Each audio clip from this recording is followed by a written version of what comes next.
ایک موقع جسے تاریخ میں جیش العسرہ کے نام سے پکارا جاتا ہے، سخت ترین تکلیف والے حالات کا غزوہ، سخت ترین، کہ صحابہ پہ تنگی تھی، تنگ دستی تھی، فراوانی نہیں تھی ان سالوں میں، ہر شخص پریشان تھا۔ ایسے پریشانی کے عالم میں غزوہ آ گیا، حضور بہت پریشان ہیں، جنگ ایک بڑے وسائل کو مانگتی ہے، بڑی مشکل حالات ہیں، لوگوں کے پاس تنگ دستی ہے، جنگ پر جانا ہے، غزوے پہ جانا ہے۔ اللہ کے رسول صلی اللہ علیہ وسلم جمعے کے دن مسجد میں ممبر پر بیٹھے اور بیان شروع کیا، لوگوں کو ابھار رہے ہیں، ترغیب دے رہے ہیں کہ تنگی کا زمانہ ہے، دین کو ضرورت ہے، کھڑے ہوں، حصہ ڈالیں اپنا۔ اللہ کے رسول بیان کر رہے ہیں اور حضرت عثمان کھڑے ہوئے، فرمایا کہ 100 اونٹ بھی میں دوں گا، ان کا سارا ساز و سامان بھی میں دوں گا، اس پہ جو مجاہد سوار ہوگا اس کا ساز و سامان بھی میں دوں گا، 100 اونٹ۔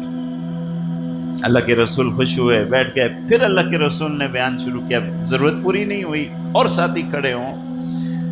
اور ضرورت ہے ابھی۔ اور جب اللہ کے رسول نے بیان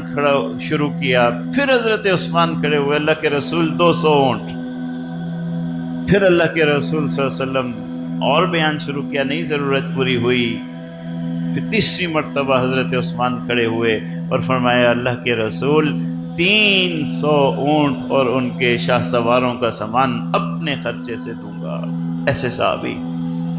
اللہ کے رسول خوش ہوئے اور عجیب جملہ ارشاد فرمایا اے عثمان، ما لکا ما عمل بعد هذا اليوم،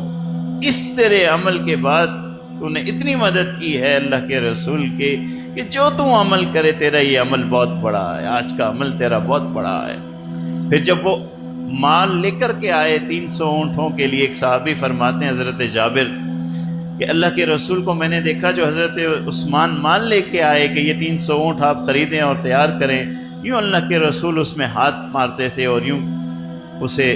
ڈھیر پہ ڈالتے تھے اور کہتے تھے ما عمل بعد هذا اليوم، آج کے بعد تیرا عمل